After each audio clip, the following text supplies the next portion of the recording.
Okay, this is a review of Greystone Golf Course in Whitehall, Maryland.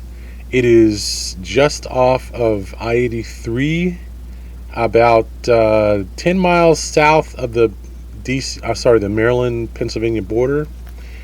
Just a little bit east of I-83, although you will need a GPS to find the place.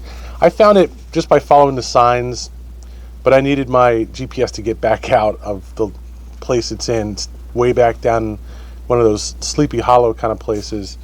And it's a pretty nice course. I would say it's more of a shot maker's course than anything else. As you can see, the course is 6,900 yards from the back tees, but the back tees are inconsistently actually set up. On some holes they're set up, they're not on others. The black tees are far enough back, certainly from the white tees. There are no blue tees, and they have these things called gray tees, which are the championship tees, really.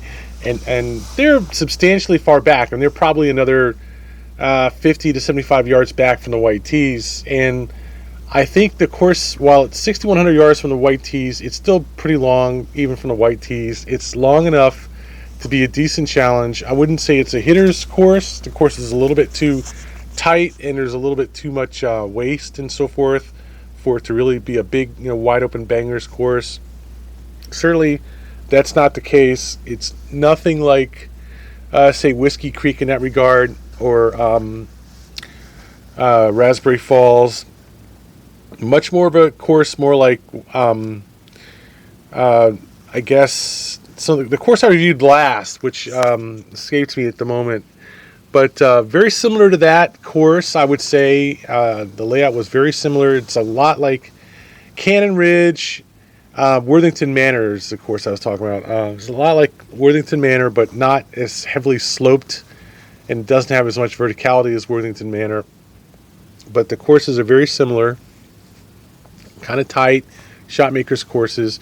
And certainly, I would say it's a good challenge for a intermediate golfer without being ridiculous off the tee or having to hit ridiculous tee shots or anything like that. It does have a couple of nice par threes, challenging par threes. A lot of shots over waist, a lot of waist off the sides, but not pressing right up on the course, except on a few holes.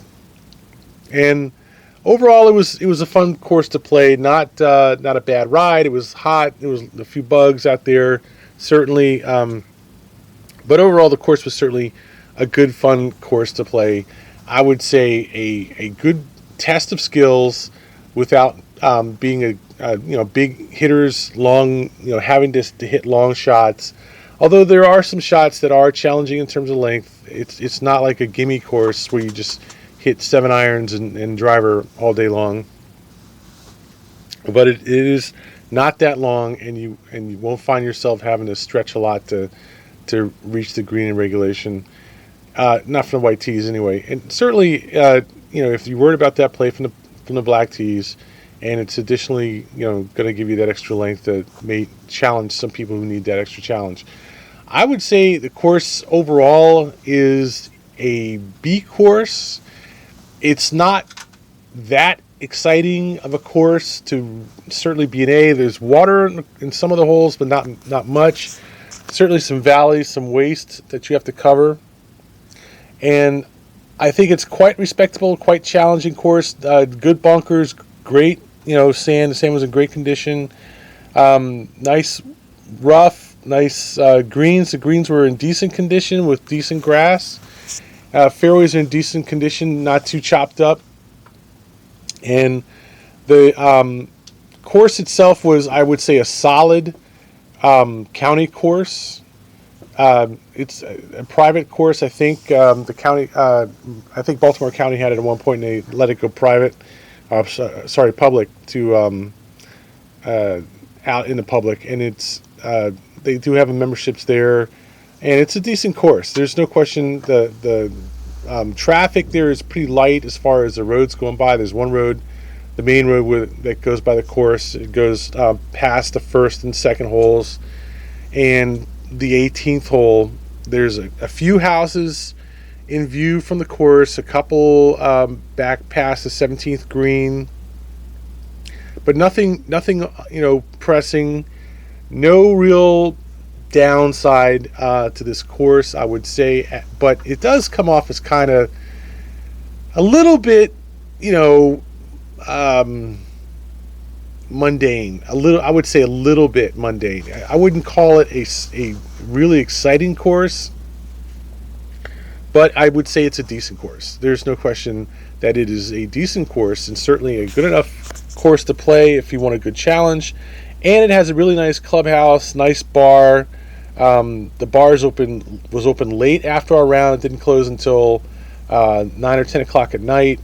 Good food. Definitely smashed the hot dog test. Nice, helpful staff. Good pro shop. Nothing that I would complain about in terms of the course's operation. Great view from the deck in the back of the course and so forth. It just isn't all that spectacular of a course, I guess. If there's anything that you really might say about this, is it does come off as kind of mundane, kind of average, kind of okay, good, but still, not great. So a solid B course. A good fun round. It was only $40 to play after 4 o'clock on a Saturday, and I certainly would recommend this course. I think it's great if you're in the area, not as far out as say Windcode or something like that, which is way out in Pennsylvania. Not any of the highway noise that you see on some of the courses on Route 70, and not as crowded certainly as a lot of the courses in the DC area can be on Saturdays. And a good round. Good, can't complain about it. My one thing I would say is you really have to be careful driving back, because the roads coming back are tight and twisty and vertical. And I almost had an accident coming back, driving back myself. I was just driving back at a really kind of casual speed, and there's just one turn, one or two turns that I almost had myself thinking, man, I almost wrecked the car. It really is kind of a challenge to drive those roads back at night, so be extra careful coming back. That's Greystone Golf Course in Whitehall, Maryland. A solid B course.